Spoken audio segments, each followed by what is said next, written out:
നമസ്കാരം. അന്ന്യൂസിലേക്ക് സ്വാഗതം. ഇത് സമ്മേളനകാലമാണ്. CPMൻ്റെ സമ്മേളനകാലം.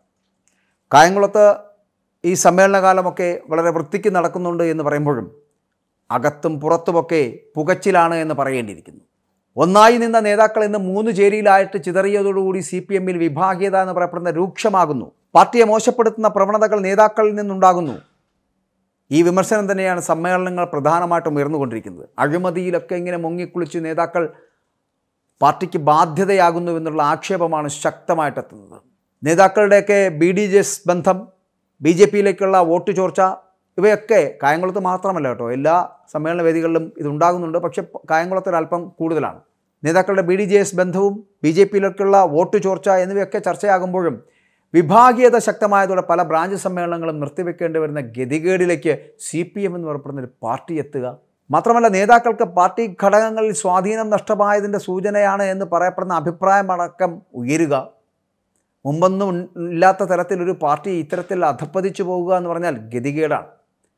സംസ്ഥാന തലത്തിലെ ചേരിതിരിവ് കാലത്ത് പോലും ആ സംസ്ഥാന തലത്തിലുണ്ടായിരുന്ന ചേരിതിരിവ് നമുക്കറിയാം. പിണറായി, അച്യുതാനന്ദൻ എന്ന് പറയപ്പെടുന്ന സംഭവങ്ങൾ, വലിയ നേതാക്കൾ പരസ്പരം തിരിഞ്ഞ് നിന്നുകൊണ്ടിരുന്ന ഒരു കാലഘട്ടത്തിൽ പോലും സംഭവിക്കാത്ത അവസ്ഥയിലേക്ക് കാര്യങ്ങളുടെ പോക്കെന്ന് പ്രവർത്തകരടക്കം കുറ്റപ്പെടുത്തുകയാണ്. ഇവിടെ കൃഷ്ണപുരം ലോക്കൽ സമ്മേളനത്തിൽ തെറ്റായിട്ടുള്ള ഇടപെടലുകൾ നടന്നതായിട്ടുള്ള ആക്ഷേപമടക്കം ശക്തമാണ്. പകരം പ്രതിനിധിയായിരുന്ന മുതിർന്ന പ്രവർത്തകൻ രഘുനാഥൻ പിള്ളയെ ഭീഷണിപ്പെടുത്തി സമ്മേളനത്തിൽ നിന്ന് പുറത്താക്കിയത് അടക്കം ഇവിടെ വിമർശനത്തിനിടയാക്കി എന്നുള്ളതാണ്. ആ ഏരിയയിലെ ആദ്യ സമ്മേളനത്തിൽ തന്നെ കല്ലുകടി ഉണ്ടായതിലും നേതൃത്വം അസംതൃപ്തിയിലാണ്. ഇതിനിടെയാണ് പാർട്ടിയിലെ അപജയങ്ങൾ ചൂണ്ടിക്കാട്ടിക്കൊണ്ട് സേവ് CPM ഫോറത്തിൻ്റെ പേരിൽ ഇറങ്ങിയ നോട്ടീസിലൂടെ പാർട്ടിക്കുള്ളിൽ പുകയുന്ന അസംതൃപ്തി പരസ്യപ്പോരിന് വഴിമാറുന്നത് എന്ന് പറയേണ്ടിയിരിക്കുന്നു. പാർട്ടിക്കായിട്ട് വേണ്ടിയിട്ട് ചിലപ്പോൾ മുഴുവൻ സമയവും കഷ്ടപ്പെടുന്നവരെ കമ്മിറ്റികളിൽ നിന്ന് ഒഴിവാക്കുന്നതാണ് പ്രധാനമായിട്ടും ചോദ്യം ചെയ്യപ്പെടുന്നത്. സ്ഥാപിത താൽപ്പര്യക്കാരെയും നേതാക്കളുടെ ഇഷ്ടക്കാരെയും തിരികെ കയറ്റുന്നതിനും വിമർശനം വരുന്നുണ്ട്. അതായത് പാർട്ടിയോടൊപ്പം നിൽക്കുന്നവർ, പാർട്ടിക്കായിട്ട് മുഴുവൻ സമയവും പ്രവർത്തിച്ചവർ, കഷ്ടപ്പെട്ട സഖാക്കളുണ്ടായിരുന്നു. ആ കഷ്ടപ്പെട്ട സഖാക്കളെ ഒരു നേരം കാണാത്ത സംസ്ഥാന നേതാക്കൾ അടക്കമുള്ളവർ ചിന്തിക്കേണ്ടത്, ഈ പാർട്ടി മുന്നോട്ട് പോകുന്നത് ഈ താഴെത്തട്ടിലുള്ള സഖാക്കളെ ഉൾക്കൊള്ളിച്ചുകൊണ്ടല്ലേ? പകരം എന്താണ്? സ്ഥാപിത താൽപ്പര്യക്കാരെയും നേതാക്കളുടെ ഇഷ്ടക്കാരെയും ഒക്കെ തിരികെ കയറ്റിക്കൊണ്ട് ഒരു സമ്മേളന കാലത്തിന് മുൻപ് ഒരു പാർട്ടി സംഘടനാ സംവിധാനം ഉണ്ടാക്കിയെടുക്കുന്നു. അത് എത്രത്തോളം ശക്തമായിരിക്കുമെന്ന് നമുക്ക് മനസ്സിലാക്കാൻ കഴിയും. ഇന്നലെ വരെ പാർട്ടിയെ തള്ളിപ്പറഞ്ഞവർ ഒരു സുപ്രഭാതത്തിൽ പാർട്ടിയോടൊപ്പം ചേരുന്നത് തന്നെ ഏറ്റവും വലിയ ഗതികേടാണ്.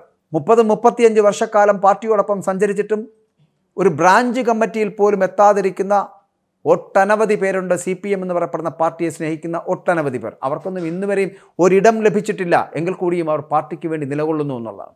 പക്ഷെ അവിടെയാണ് ഈ പാർട്ടി സംവിധാനത്തിലുണ്ടാകുന്ന ചില കുഴപ്പങ്ങൾ, ഈ ഇഷ്ടക്കാരെ തിരികെ കയറ്റുന്നതും താല്പര്യക്കാരെ, സ്ഥാപിത താല്പര്യക്കാരെ കൊണ്ടുവരുന്നതുമൊക്കെ. അപ്പോൾ BJPയുടെ വളർച്ചയെ പ്രതിരോധിക്കുന്ന തരത്തിൽ ഒരു സംഘടനാ സംവിധാനം മെച്ചപ്പെടുത്തുന്നതിലേക്കുള്ള വീഴ്ച വന്നിരിക്കുന്നത് എന്തുകൊണ്ടാണ്?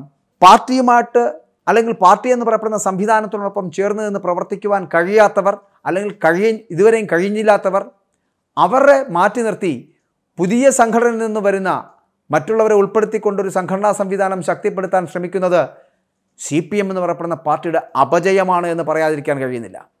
പാർട്ടിക്ക് വേരോട്ടമുള്ള നാട്ടിൽ ദലിത് പിന്നോക്ക വിഭാഗങ്ങളെ പാർട്ടിയിൽ നിന്ന് അകറ്റുവാനുള്ള ബോധപൂർവമുള്ള ശ്രമങ്ങളുണ്ടാകുന്നു.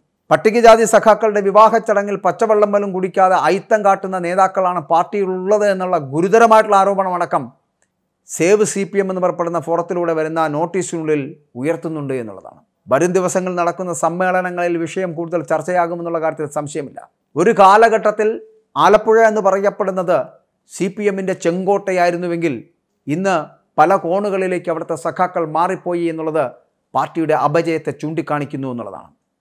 അവമതിപ്പുണ്ടാക്കുന്ന തരത്തിലുള്ള പ്രവർത്തനങ്ങൾ പാർട്ടിക്കാരിൽ നിന്ന്, മുഖ്യമന്ത്രിയിൽ നിന്ന്, മുഖ്യമന്ത്രിയുടെ സർക്കാരിൽ നിന്ന്, ഒപ്പം തന്നെ പാർട്ടി സംവിധാനങ്ങളിൽ നിന്നുണ്ടാകുമ്പോൾ പാർട്ടിയിൽ നിന്ന് പിന്നാക്കം പോകാൻ എല്ലാ സഖാക്കളും ചിലപ്പോൾ ചിന്തിച്ചേക്കാം. അത് ഈ പാർട്ടിയെ ചരിത്രത്തിൻ്റെ ഭാഗമാക്കി മാറ്റുമെന്നുള്ള കാര്യത്തിൽ സംശയമില്ല. പലരും പിന്നാക്കം നിൽക്കുന്നുണ്ട്. അത് ചിലപ്പോൾ നിങ്ങളീ കാണിക്കുന്ന പ്രായത്തിൻ്റെ അസ്കിത എന്ന് പറഞ്ഞ് മാറ്റി നിർത്തിയിരിക്കുന്ന G. സുധാകരനെ പോലുള്ളവരെയാണ്. അവരുയർത്തുന്ന വെല്ലുവിളിയെ തടുക്കുവാനുള്ള കരുത്ത് ഇന്ന് പാർട്ടിക്കുണ്ടോ എന്ന് പാർട്ടി തന്നെ ചിന്തിക്കേണ്ടിയിരിക്കുന്നു. എന്തായാലും ഈ സമ്മേളന കാലം കഴിയുമ്പോൾ പുതിയ രീതിയിൽ, പുതിയ ഭാവത്തോടു കൂടി ഒരു ന്യൂ ജൻ CPM ആയിരിക്കും ഉയർന്നു വരിക എന്ന് വേണമെങ്കിൽ നമുക്ക് വെറുതെ പ്രതീക്ഷിക്കാം.